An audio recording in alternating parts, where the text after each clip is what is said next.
Good evening, everyone, and welcome. I'm Rose Myron. I'm the director of the Darcy McNichol Center for American Indian and Indigenous Studies here at the Newberry, and I'm also the co-director of the Indigenous Chicago Project and one of the co-curators of the Indigenous Chicago exhibition. To everyone here in the room and also to those of you who are tuning in on the live stream, thank you so much for joining us for this program, Indigenous Artists and the Archive. If you're new to the Newberry, we aim to support and inspire research, teaching, and learning in the humanities through our reading rooms, exhibition galleries, program spaces, classrooms, and online digital resources. This program is part of the Indigenous Chicago Project, which is a multifaceted initiative that the library has worked closely with Native community members on for the past 5 years.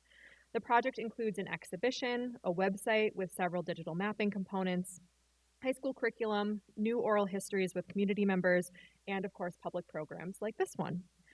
Before I introduce tonight's speakers, I want to say a little bit more about that project, which was developed with the goal of bringing more visibility to Chicago's Native past, present, and future in mind. The place that we now call Chicago is located near the confluence of several waterways and sits on land that intersects with the ancestral homelands of many tribal nations. The Anishinaabeg, which includes the Potawatomi, Odawa, and Ojibwe nations, the Illinois Confederation, which includes the Peoria and Kaskaskia, among other nations, and the Miamia, Wea, Ho-Chunk, Sauk, and Meskwaki nations. The Menominee, Kickapoo, and Mascoutin nations also call the region of Northeast Illinois home. Indigenous people continue to live in the Chicago region and celebrate their traditional teachings and lifeways. Today, Chicago is home to one of the largest urban Indigenous communities in the United States, and this land remains an important place for Indigenous peoples.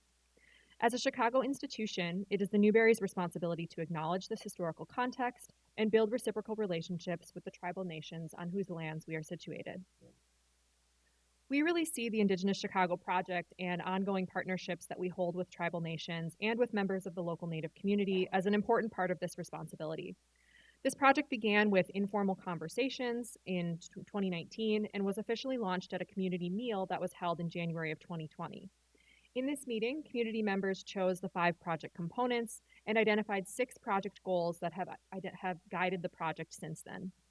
Over the next 4 years, we held several more open community meetings. We assembled a 25-person advisory group whose subcommittees met at least monthly.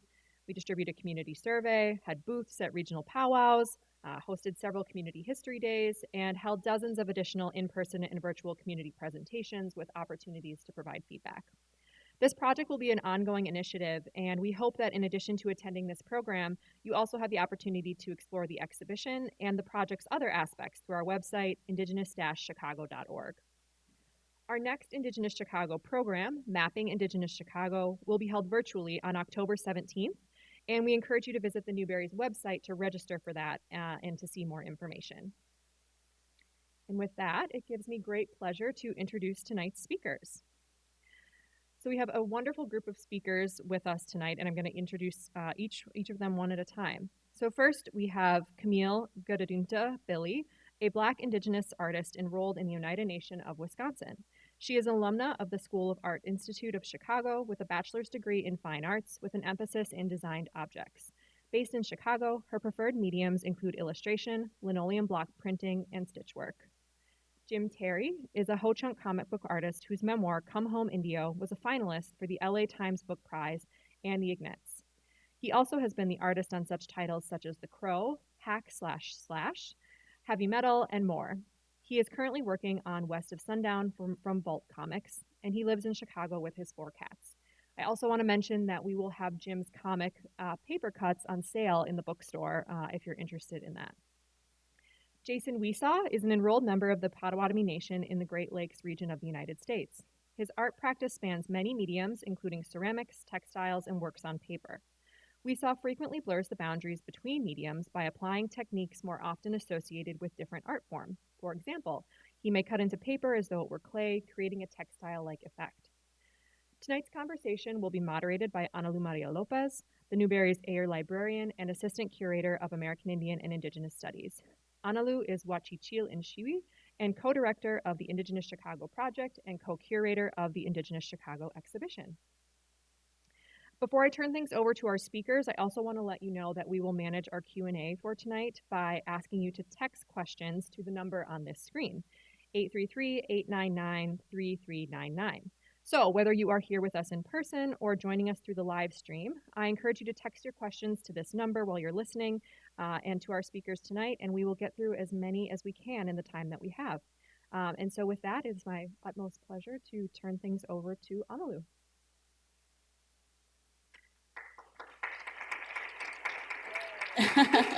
All right, let me make sure this is working. Can everyone hear me okay? Okay, great. Well, hi, everyone. It's so nice to see everyone here. And virtually, we can't see you, but I hear there's about 200 people online joining us. So welcome, everyone that's on Zoom virtually. I'm really excited about tonight's talk. I feel like we're all BFFs because we worked very closely together on this project. So I am grateful to have you all here and sharing space this evening. So let's get started. I think we're going to start with a couple slideshows by each of the artists, and we're going to talk a little bit informally and then take questions towards the end from the audience and on Zoom. So I forget, who's going first? Is it you, Jim, or Jason? Okay, let's find out. It is you, Jim, so it's you. All right, so I'm going to be the clicker here. So yeah, take it over, Jim. So here, turn on your mic, and then just a little introduction about yourself, your work. Sorry. Everything that I prepared mentally is the window open and it just went out. Mm-hmm. As we said, my name is Jim Terry, and I'm a member of the Ho-Chunk Nation out of Wisconsin. I spent my summers in Wisconsin, but I spent my school years in the suburbs of Chicago. So I've been in this city for about 30 years now, living and working as a freelance comic artist for the last about 15 years. And unfortunately, it's only 3 cats now. Scarlett left us last year. But so I'm just a Chicago person, and I love this city. I love being a part of it, and I've traveled. It's weird. I'll tell you a real quick story. I was talking to somebody, and they were kind of they were astonished that I had never lived anywhere else. And I've lived in Western Illinois when I was going to school there, but really I've lived here my whole life, and I've traveled all over the place, and I've enjoyed my travels, and I've always wanted to come home. And when this person was giving me a hard time about not wanting to experience life somewhere else, it dawned on me, and this is maybe 4 years ago, it dawned on me that this is literally where I'm from. And this is, for thousands of years. It's not, I'm not a first or second generation person and so my connection to it feels different it feels difficult to explain. Let me just put it that way. It feels difficult to explain, and it makes me sensitive to things that other people just would never think of because, why would they? Why would anybody else think of certain things? And I'm not going to get into specifics. I was anxious about this book because it's kind of angry. and I was worried that the Newberry was going to be upset with me for not, it wasn't a negative experience. It was just upsetting at times. And I was worried that maybe they were expecting something different, more of a, this was a great time. And I was worried, and fortunately, they've been nothing but supportive and just absolutely standing behind whatever it was that I decided to talk about. So I'm really grateful to be a part of all this and just to be up here with these 3, and everybody else who's involved. Yeah, so I'm kind of going through your slides right here a little bit. Some of you, if you haven't seen the exhibition already, we have a couple of these original artworks as well that are up in the galleries, this being one of them. I think we've shared this a few times too on social media as well. I'm gonna click through them. So one guiding question, I guess, Jim, would be like, how did you first get started, like, interested in art? For those who haven't read, like, let's say Come Home India, which I recommend reading, because then you know everything about Jim in there. Every detail. Well, I've always been attracted to storytelling in one way or another. I enjoyed writing short stories when I was a kid, and I love movies. I love reading, and I have all my textbooks when I was a kid have little like fake Road Warrior drawings in them because I love the movie, so I want to continue the story whenever I can, and so since I can remember, I've been trying to express things outside of just the normal means, and trying to tell stories in one way or another, and that continued. I had a train wreck of a decade, and but somehow I was still trying to tell stories even through that. And then when I came out of that, I pursued it with a different passion, and and I haven't really looked backwards since then. So again, like, I know I'm lucky to be here, and I'm lucky to be in this room right now. Thanks for sharing that. How do you, because I'm really familiar with your work. I was telling Jim when I first picked up his comics, I read it like, I think in a evening or something. Jose, my partner's here, he could attest to that. I would not put it down. What I found very beautiful about it is that storytelling that can be told through graphic novels, which I think oftentimes is maybe can be marginalized sometimes as a form of art in itself. So what I really enjoyed about it is that storyline that you see, like almost vignettes that you're getting within, especially paper cuts, but most of your work when you're producing these, because you're also doing, if you can maybe share a little bit about the process, like and the difference from like how maybe you work commercially to like your choices on this specific title. Well, as you can see, I tried taking a different approach, absolutely, from what I do commercially. I went to this place. It was a Native-run organization, and I asked if I could help out in any way, maybe like do a course or something, some art classes. And they asked me what I drew, and I said, "Well, I'm a freelance. I draw whatever they pay me to." And this guy was like, "Oh, all these kids, they think they're supposed to draw wolves howling at a moon, and eagles flying, and all this stuff that they think they're supposed to be creating because that's what they're told by whatever, that this is the stuff that Indians draw, this is the stuff that Native people draw, and they force themselves into this box." And I, for a long time, many years, I did not let anybody know professionally that I was Native, just because I wanted to get there on my own merit, on the merit of the work, and to not have that cloud anything. And but as time went on, and I developed a little more mentally, politically, whatever it might be, I realized that I could not hide behind that forever. So this stuff that I do that is more personal is very different from the commercial work I do. I'm a hired gun when it comes to comic books, but when I'm doing this stuff, I get to express myself very freely in a very different way. Usually when I'm doing other work, I'm adapting somebody else's stories. So when I'm doing this, I get to tell them in exactly the way that I want to. And with this, I just have a sketchbook, and I just write what I want, the general idea. And for this in particular, I wanted to keep it as many large illustrations as possible, to make it, to make the essay sort of a companion to the art, to make it housed inside the art in some way.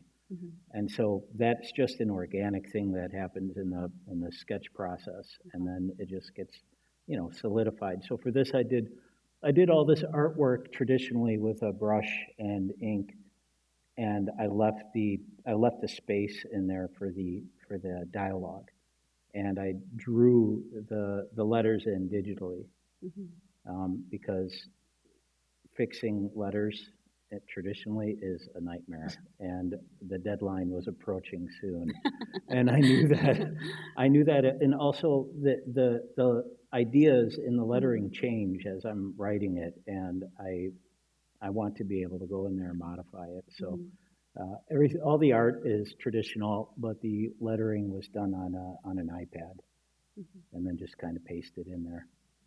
So you can kind of, if you all see them in the exhibition, and I think some of these you can see like the brushstrokes where I'm fascinated by. In particular, this one, when Jim brought over the originals to us, I was telling him even the details that he added to the bookmarks. And you added the bookmarks, and you can see that shading and brushstrokes within there, which is really beautiful to see traditionally versus digital work. So, well, thank you for sharing that. I think that's your 10 minutes are up. So we're gonna pass it on to the next person.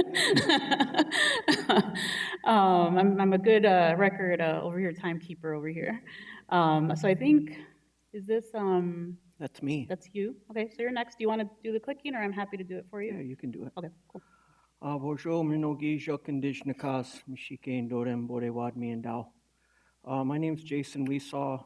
See a lot of friends out in the audience tonight, and I just want to recognize at least two of my sisters here from fellow Potawatomi tribes. So I think it's really important, when we get these opportunities, part of it is about us, but it's never really just about us, right? Because of those deep, deep roots and that generational connection to this place that we call home, like Jim was talking about. So, during this hour, it might be my time, but there's this obligation we have in how we represent ourselves and how we reach our hands out to tell stories to people that don't know about us or maybe have crazy ideas about us. And one of the things I remember being taught is, the elders especially are always watching. There's people that are watching you even when you think you're off just doing your own thing. So just like in a humble way, I'd like to acknowledge other people. I think that's really important because relationships are important. My time time here at the Newberry, I live on the other side of Lake Michigan, so is there a volume on this? Yeah, I think you upped the volume. Okay. Oh. I live on the other side of Lake Michigan, and now I'm trying to whisper. So when I would come and do my work at the Newberry, I would try and do it in these blocks where I had 2 or 3 days, right? But I would always start my day pretty much the same way that I would start it at home. So at home, though, we get to see the sunset. On this side of the lake, we get to see the sunrise. And so I would always find the water. And, this Oak Street Beach, it's crazy to go and sit by the water first thing in the morning in the center of a metropolis like this. But it always helped to ground me, too, because I understood that my ancestors would do this very same thing before these, huge skyscrapers and everything was paved over. They would, be ready with their first offerings of the day when those first rays of the sun come up. And so really, my work is all inspired by and based on our reciprocal relationships that we have with the land and the water and the skies and those spirits that live in those places. You can go to the next slide.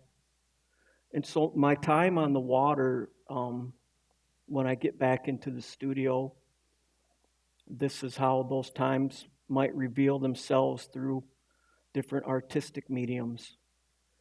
This drawing that I made about that time of sunrise. When you learn and commit yourself to spending that time out there and starting your day like that, it's you have to be very intentional, and it takes a lot of time. And within our culture, we understand that the young people especially are so caught up in what's happening in dominant society. Everything happens fast, everything's flashy. But how do we get them to understand that our traditional ways are still very relevant and can help them in their lives in 2024?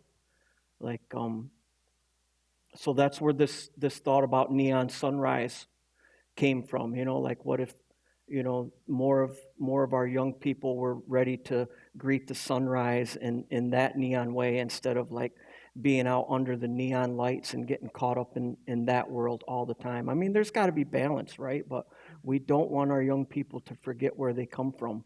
And that's sort of what inspired this drawing. Okay, you go to the next slide. And then oftentimes the drawings will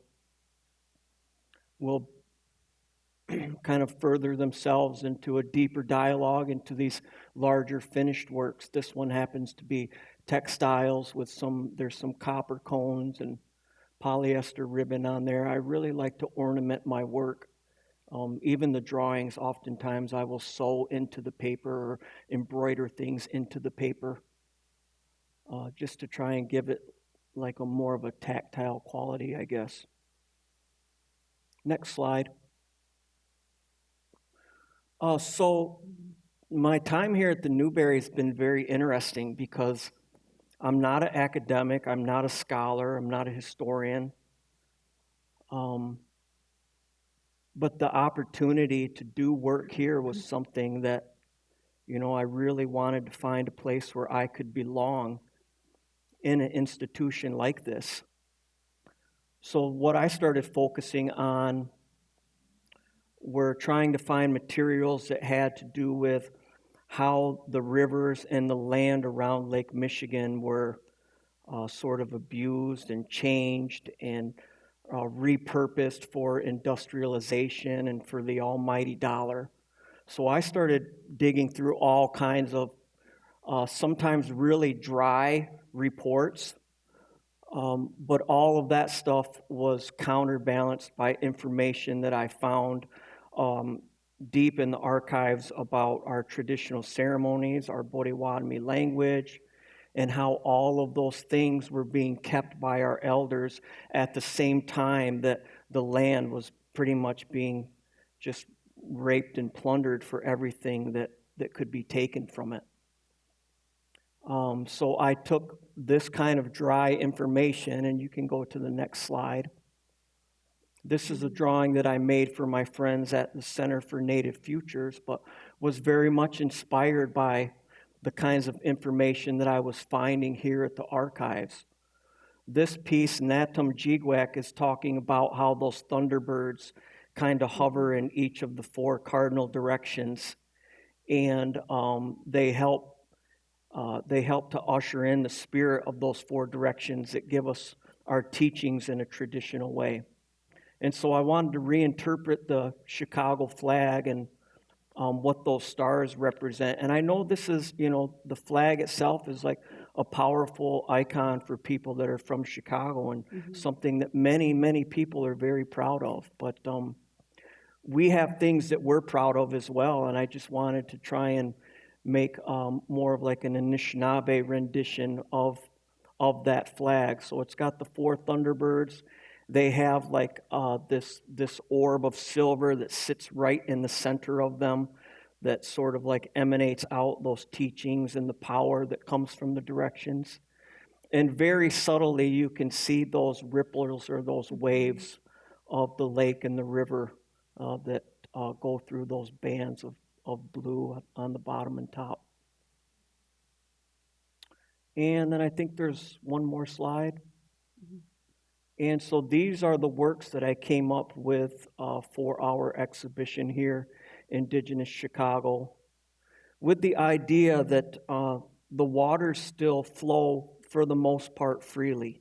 Even though the banks have been turned and churned and changed, that water still flows. So whereas I think a lot of the stories of what Chicago is and who was here was kind of covered up by asphalt and the moorings that built these skyscrapers. So I think on the land itself, we kind of have this invisibility. But in my mind, the water can carry all of those stories and all of those histories and can bring it back to the people. Importantly, our people first, because in many ways, our people, we sometimes lose our own way in this modern world. But through time on the land and time on the water, it helps remind us who we are. But very importantly, and the reason why I do art in the public sphere is so that our stories can be told to the rest of humanity. Because I believe there's things contained within all of our cultures that are sort of like secrets or things that human beings need to hear, but you guys have just never been taught about them, or you've never been taught properly about them. So that's what these textiles are about. They're about that beautiful water that flows out there in Lake Michigan, the Chicago River, the Little Calumet, and the Grand Calumet. And yeah, that was the way that I kind of found my way through these very intimidating archives at times. But you were a huge help. You've become a friend, but you helped to make this project possible. During my time here, somebody had asked me, "How do you like the Newberry?" I said, "I love the Newberry because it's quiet in there. They leave me alone to work. But when I need something, you were right there to help me every time that I needed something." So we all know as Native people, sometimes these institutions can be very intimidating, or like they want to work with us, but they're like hands off. But this place felt very warm to me. And I hope that the work that I created is something that our Anishinaabe people and the institution and people from this area that see it can be happy and proud of too. I don't know if there's another slide or not. I think so. Oh, is it? Oh, yeah. Oh, yeah, there's one more slide here. But, the textiles are something, but what I'm really into is trying to build these environments inside of gallery spaces where people can contemplate their own individual relationship to the natural world.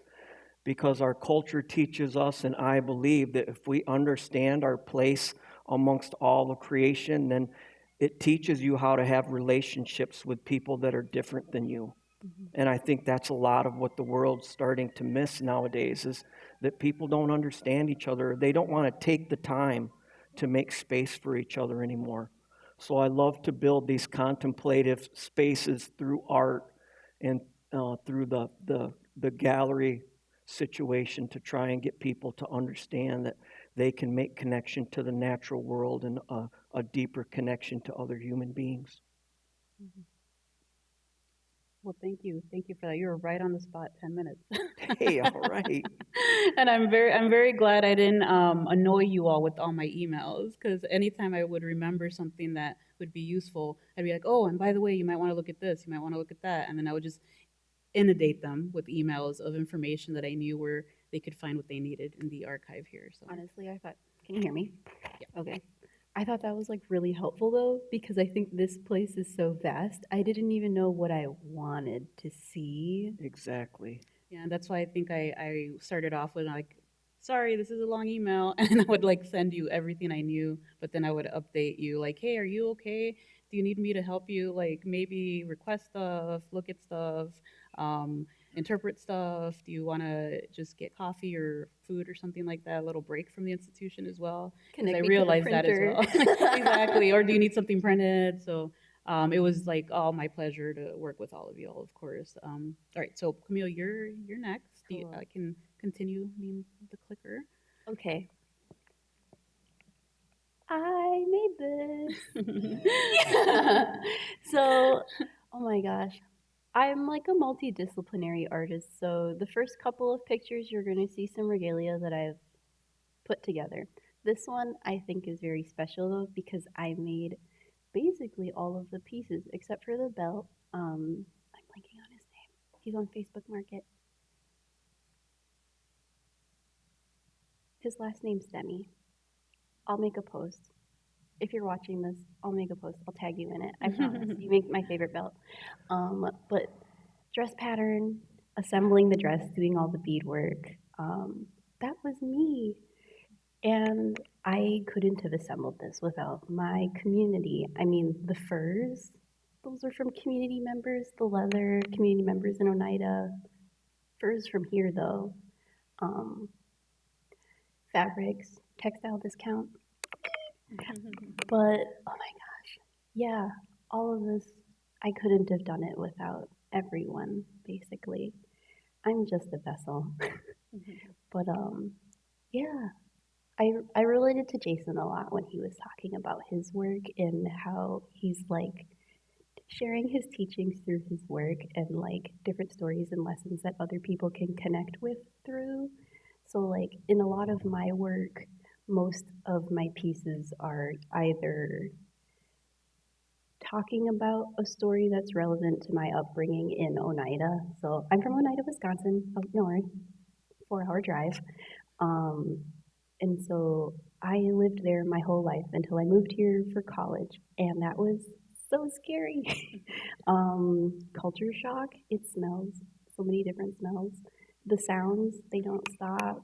My earrings, they're hitting the mic, I'm sorry.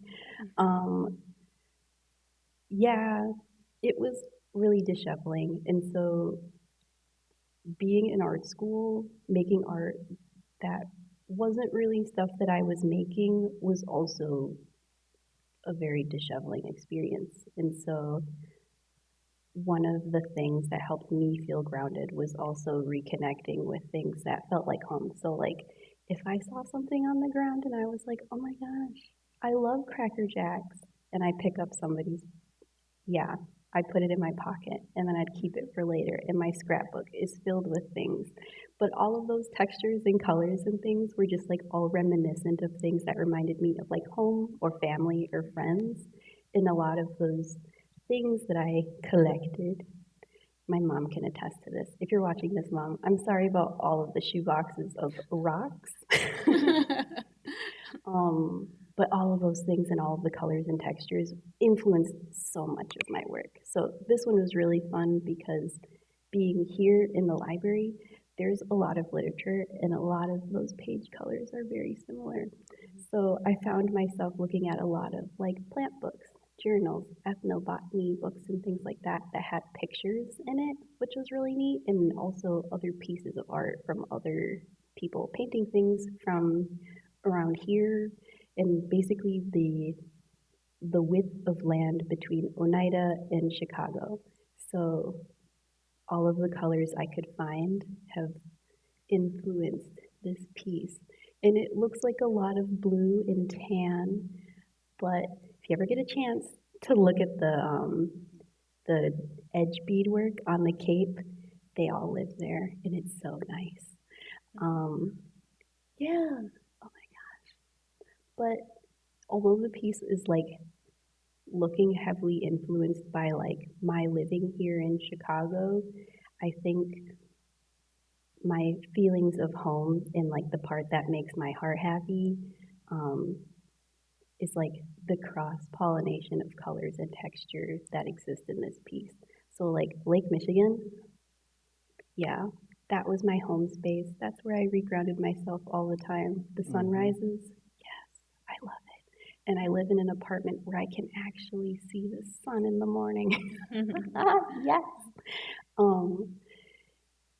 The lake influenced a lot of this work, but also the buildings, because I've never, like, I know we're all like small people in the world, but also we're all small people that all make changes and effects and connections and relationships and things that influence this very big world that we are all so small inside of.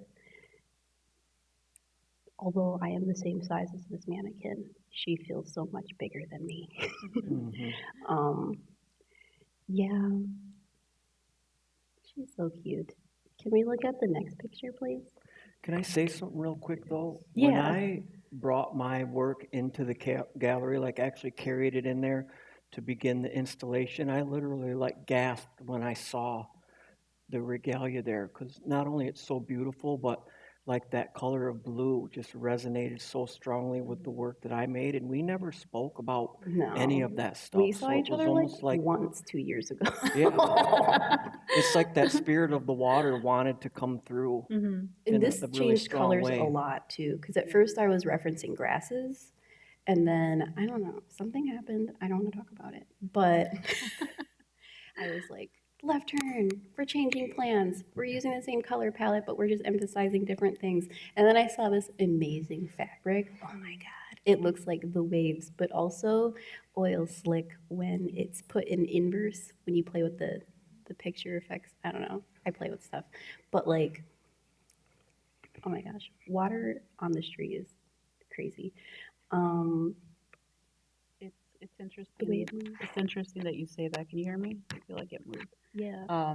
Because that's the first comment that I know Rose and I made when we saw everyone's work. From like when we saw your piece and then you brought in yours, and then when you submitted the cover of the Indigenous Chicago catalog, we said that it's all referencing water in some way, and you all didn't talk about that at all because that's like the fountain, the Chicago Buckingham Fountain. Yeah, I have to Yeah. remember the name. The Buckingham Fountain, right in the cover, and then the fabric on yours is, I mean, it's just beautiful. Every detail. I feel like when I stand in front of both of your works, there's something new that I'm noticing every time I go into the gallery. So like for yours, automatically, I also got that feeling of water and waves, but also the almost topographic mapping and stuff too, with like the different lines that go through. So Yes. I agree with you, Jason. It was exactly what we thought as well. Yeah, when I'm by the lake, I feel like I'm home because I mean, Oneida's also like by Lake Michigan. My hand is Wisconsin. We're down here on my wrist right now. We're like right here in Oneida, the little, yeah, right there.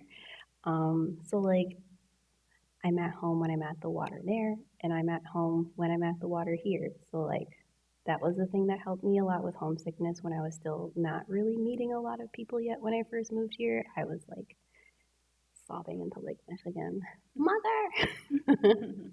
But yeah, so I feel that same warmth when I see this regalia because that was also like something I was thinking about a lot. Like I'm not like from Chicago, but like this is my home now.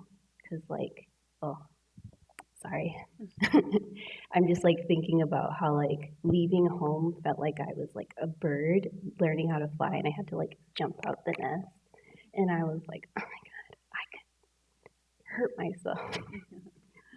Or I could be lost. Like I know where the nest is, but like if I jump, I might fall into a place that it'll be really hard to get back home. Like I know my family always says, you always have home, you always have home. But I'm like, well, what if it's really hard to get back?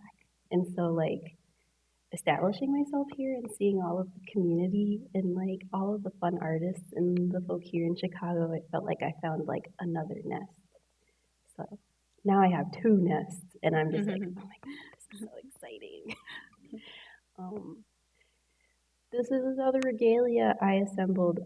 This falls into the realm of being community made also. Very much happier vibes. I was referencing the grass in May, which will play into my print later that I will show you too because I don't just sew. Oh my gosh, my fingers, the needles, it would hurt so bad if all I did was sew.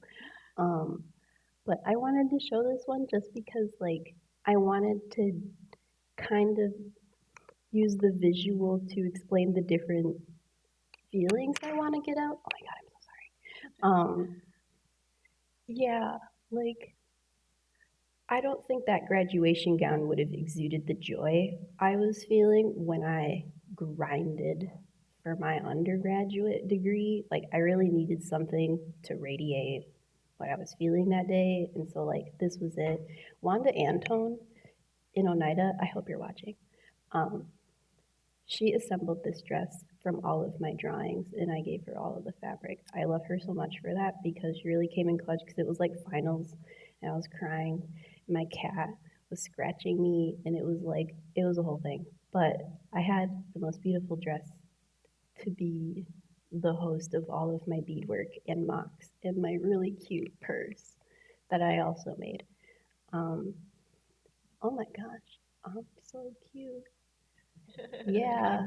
Oh my God. I'm given. But yeah, so this is like another example of like work that I do. Even if I'm not making all of the pieces, it's always involving somebody back home. So it's like I never feel alone.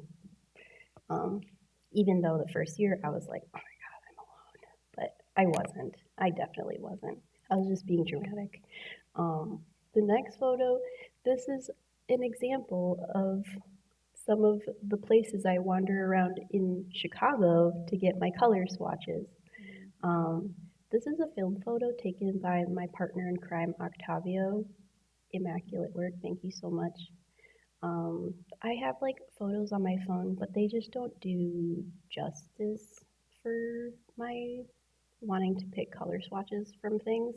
And so I have to sit and wait patiently for him to develop the film from all of our adventures, and then I just like scrabble for them.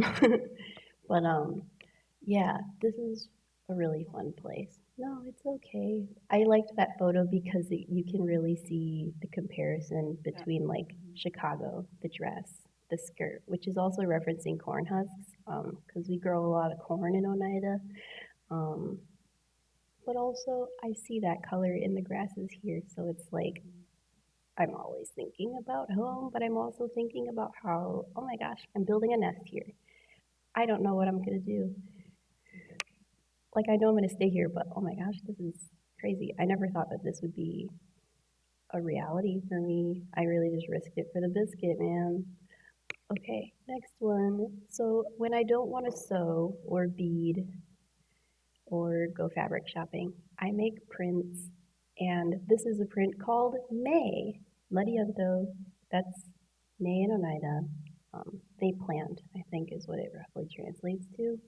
So this is also about me freaking out about what I'm gonna do during this time of the season. Because at this time, I just graduated, fresh out the gates. I'm a newborn adult, straight out of academia. I'd only known school, literally, my whole life. And now they're like, you're gonna do great. And I was like, I don't know about that, but I'll try. So I went back home to Oneida for like a week, and then this was the first piece I ever made, like with no deadlines, no assignments, no critique. It was amazing. Why I chose a hare, I feel like every time I've heard stories about hares, they're like in a race and they're not thinking straight, but they really should be. Or they're very smart because they are prey, but they also have to learn how to outsmart the ones trying to catch them or trip them up and stuff like that. And so I felt like that, except there wasn't no specific predator. It was more so like, if I don't figure out how to do taxes in like a year, I'm screwed. Like, so it was more like just the new responsibilities of life. Guys, I'm growing up. It's okay. But that was kind of like what was going through my mind, like, oh my gosh, I'm living on my own. I'm doing all these things. And then I tried to get an apartment by myself, and it had cockroaches, and that was so scary. And I got out of it, and I had to get a new apartment, and then that apartment was really nice. It was a whole thing. And this was all happening when I was making this very cute rabbit. And the plants were also just like influenced by the things that I was seeing in the patch of grass that I was carving this rabbit in. So during the week that I went back home, my mom was working, and so sometimes I would get locked out of her building, and so I'd sit on a hill and I'd work on my little rabbit. If you guys are on Instagram, I've literally posted the video of me carving the rabbit outside in the patch of grass, but all of the plants that were around me, those are the plants I included in it. So there's some violets, some sorrel, a little wild strawberry. I put the berries just because it was fun for me. They weren't actually fruiting at this time at all. It was just like the leaves and like some runners, but like I wanted to be fancy. But yeah, it's kind of, actually no, it's not kind of, it's way different than like my regalia work, which is like I am exuding my feelings through the colors and textures and like the movement of the pieces when I'm wearing them. Whereas like these are like flat little motifs that are like the host of a story. So when I see them, it triggers a memory. And that goes for like all of my print work, whether it's like a traditional story or a story about me being alive. And I was like, this deserves a print to be made about. Um, but I like that people are also able to connect to those, and the prints are a nice way for me to be able to recreate those motifs that represent those stories, and they're able to like spread as far as I need them. Whereas like a regalia needs to stay together, and I'm like very emotionally attached to them. Like Octavio can attest to this. When we came in and I went straight into the gallery and I walked up to her in the box, I was like, you will not believe what I went through to get here. I had to like review with her my journey. So the prints are a nice way to be able to share these things without having to feel too far away from my dresses. Yeah. Well, thank you so much for sharing that. I would recommend everyone follow her, Camille, on Instagram because you could see also the diversity of what you work on, like print work, earrings, the regalia as well. It's make a it's lot of beautiful. Every stuff. single thing that she creates is so. I would recommend following her. So I think we're ready for some questions, aren't we? Right? Okay. All right, let's see. Ooh, we got tons of them. Holy moly. All right, let's see. All right. I have all the power to choose. Let's see, who am I going to put on the hot seats? All right. Okay, so this is, I think, for all three of you. It says, was there anything that the artist found in the archive that was memorable or surprising? My favorite was your gift you left on my desk when I came in for the first time. Nothing to do with the archives, but that made me the happiest. It was a mug with seeds, and I actually grew the tobacco seeds and the leaves that I harvested and dried. I actually tucked them inside of the big flower inside of the yoke, the cape of the regalia.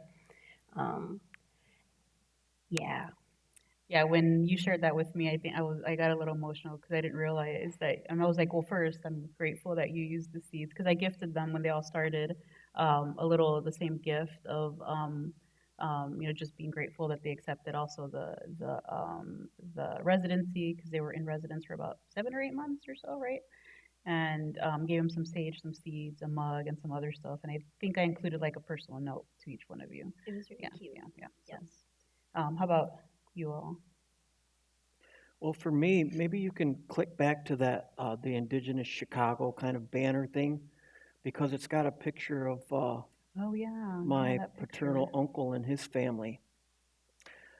I loved being able to find a lot of these old pictures of Indian life in Chicago back in the 50s and 60s. That bottom picture is my Uncle Leroy and my Aunt Pat and their children. Colin in the middle there is the only one that's left, and he lives back home where I'm from. But I really loved finding all these old pictures, and especially the pictures of my uncle and his family, because when my uncle walked on and my grandfather and other uncles went up to Bemidji for his funeral, when my dad came home, he gave me a cassette tape, and it said Potawatomi Legends on it, and I was probably 13 years old at the time. I stuck that tape in the tape recorder, and it was my Uncle Leroy's stories, telling all old Potawatomi traditional stories. And that tape, in many ways, changed my life because it really got me interested in traditional stories and set me on this path of eventually becoming an artist or, using art to tell stories. So I loved finding all the old photographs. And many of those are easy to find because you guys have created these folders and links where people from this community can kind of dig through them real easy. Yeah, and then let's see, I don't think it's on these two, but I think some of them that we used maybe, I know I shared throughout like well, even when past residency, I still share stuff with y'all. But I recognized right away his family, and I said, I think this is like your relative, and I would just send you photographs that we found as we were digitizing them, which was kind of funny. I'm like, you just look exactly alike. That's why I knew it was it was your uncle and relatives. And for you, Jim, anything in particular that was Well, surprising? It's hard for me to think of anything specifically, but one thing that this process did was kind of kickstart my own investigation into more deeper reading, and through that, I've found a lot of interesting stuff about Ho Chunk people. Uh, Oh, I don't want to Share it, share it. Interesting. That's a Interesting, good yes, way to put it. interesting. What's the tea? I hesitate because not all of it's flattering, but one of the things that was interesting to me is I was just talking about this with a friend of mine. We were raised calling ourselves Winnebago, and that's what I always identified as. And then in the mid '90s, we reclaimed the name Ho Chunk, which is what we called ourselves. And there is during the Removal Act, we were sent to Omaha after like a terrible time in Minnesota, and there the Winnebagos stayed, and half of the tribe came back to Wisconsin and just decided to stay there come hell or high water. And, we became Ho Chunk, and the Nebraska Winnebagos stayed Winnebago, and they don't really talk. That's like been severed, and I saw in a book that it was a recording of traditional songs, and they were phonetically translated. And I saw in the English transcription it said Winnebago, and then in the original language it said Ho Chunk. The word Ho Chunk was there, and I was like, oh wow, so we did always call ourselves that. We were just called Winnebago, and that was just one of the interesting things. And because I learned this stuff, I was at a Indigenous pop culture event in Oklahoma, and this young person came up to me, and they're like, "Hey, are you Ho Chunk?" And I'm like, "I am." Why? What did we do to you? and she said, "I'm a Nebraska Winnebago," and I just got up and I said, "Sister, give me a hug," and we hugged, and it was really great just to have that moment. And if I hadn't allowed myself to be informed, she might have said that, and I'd have been like, okay, good, Get out of here. But because I knew what that meant, then I was able to respond in an entirely different way, which to me just kind of sums up the power of informing yourself. And like I said, doing this project kind of put that on turbo boost for me, because it's hard to do this stuff. It is hard to educate yourself. It is, and I mean, that's what my paper cuts book is all about. How painful it can be to discover things and to wade through a lot of propaganda, a lot of false information, and a lot of very biased writing was difficult to wade through. And but ultimately, it's like you gotta turn that rock over, no matter what kind of bugs are underneath, because I need to know this stuff. And precisely for moments like that, when that person connected with me, and even just for a moment, because what else have we got? Yeah. So we have two very good questions, and I'm having trouble choosing. So the first one, I think this could be for you, Jason, and then I'll end with the last one that is also very good for all three of you. How does the reversal of the Chicago River impact the free flow of water, and how was that event felt by Indigenous communities? Say the last part of that again? How does the reversal of the Chicago River impact the free flow of water, and how was that event felt by Indigenous communities?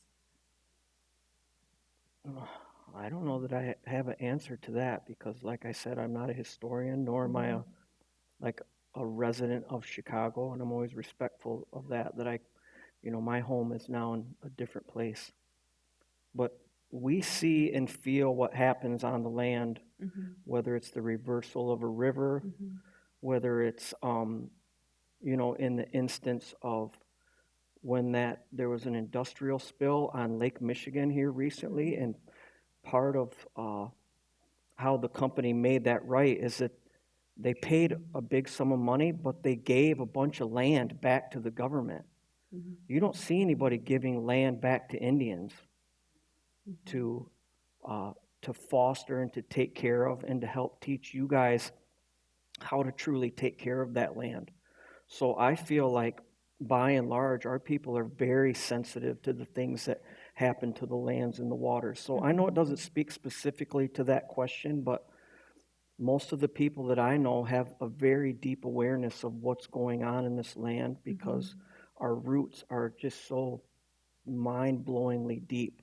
What happens to the land happens to our own bodies, happens to your bodies too. Yeah, no, I would argue that it speaks really well to that question as well, because I think something that I saw also in I'm remembering a conversation I had with you, Jim, about water as well, and you mentioned it in Paper Cuts, the vignette about I think at one point you mentioned how you to think that at one point when you're hiking, you're able, if you're thirsty, you could just kneel down and drink the water, but now you have to almost pay for the water because of everything has happened to it and has been done to it, basically, right? So I think that's another thing that I saw that kind of played through all your works, the reference to water and the importance of it and what's been done to it as well, right? I think it's also really frustrating that the river was reversed. Yes. Because it's the reason it was reversed is because there was so much waste and sludge flowing into Lake Michigan, which is predominantly our drinking water. Can we all agree? Yeah. All of the bad stuff going into the water, hurting all of the people, also having to see it oh wow, look at what we're doing. And instead of just not doing that, polluting the river, we had to use our amazing creative brains to, instead of not pollute the river, but to take the river, defy nature, and put it in reverse and send it somewhere else. And I think that's so crazy because it's okay, turning blind eye, but now it's just going somewhere else and also affecting other people and other ecosystems and other nations and communities. But now it's their problem. So I don't like that. I am impressed by the ingenuity. That is a flex, reversing the flow. But we could have used that energy to do something way better for everyone. Agreed. Yeah. So I know we're over a little time. We're going to do an outro by Rose, but I wanted to really ask this last question. It says, first, they thank you for sharing your work and your processes, and they say, what advice do you give for Indigenous artists who are new to navigating a predominantly white art world full of institutions and potential tokenization? Don't do things for free. Do you know how many land acknowledgements I've reviewed for free? And I definitely should not have. Don't do that. Young Native out there in an institution, don't do it. Don't do it. There are professionals who are paid to do that. That is a big adult job. Yes. Any parting advice? My suggestion would be to just to be involved as much as one can. I know that I had a hard time becoming involved in the community here because for whatever reason, it's not, I was talking to somebody earlier, there's not like a native part of town. There's not even like a native street where it's like everybody hangs out, where there's like a vibe or a community. And so it's very difficult to find the people that will be in this journey with you. And it's only because I started coming to things. Just like anything, I had to start going to things and to start walking through that discomfort, because I have as much imposter syndrome as the next person, and I have a chip on my shoulder too. And if I go somewhere and nobody's immediately falling over themselves to say hi to me, I'm like, who are these people? I don't need them, you know. And so I had to walk through that and get past that, and start trying to be actively involved. And it's only through that, in the professional world, in the cultural world, that I have started to make connections where I felt a part of a community. It's only recently that I've gone to a powwow and recognized people, you know. And so, but it's because I keep going to them, you know. And I know it's tough, but that's really the only way that every job I've ever gotten was because of the job before. So. Yeah, briefly, I would just encourage people to build relationships with folks. Figure out early on who just would like a piece of your work or a piece of your time, or who would like to build more of a long-term relationship. That takes time and investment. I like that too, because that's like reclaiming your time and actually having autonomy on where you put it. Mm-hmm. Because I think one thing I definitely connect with is having to give up my time for things like surviving, and honestly, it makes me really sad having to not, or better words, I gave up a lot of time that would have been directed definitely towards connecting with my community, culture, and language. And there are many opportunities that I missed because I was doing other things like school, finals, studying. And those things were all really nice and all, but I feel like forever I will always have like a cat has my tongue. And that is just something I'll have to work through until I'm able to actually feel fully reconnected. But definitely reclaiming my time and redirecting it where I actually want it to be in this community, that's been helping a lot. So I felt that. Oh, well, great. Thank you. Oh, wait, I'm sorry, not my earrings. No, I'm like, I'm so sorry. All right, well, thank you all. I'm going to pass it over to Rose now. Thanks, everyone.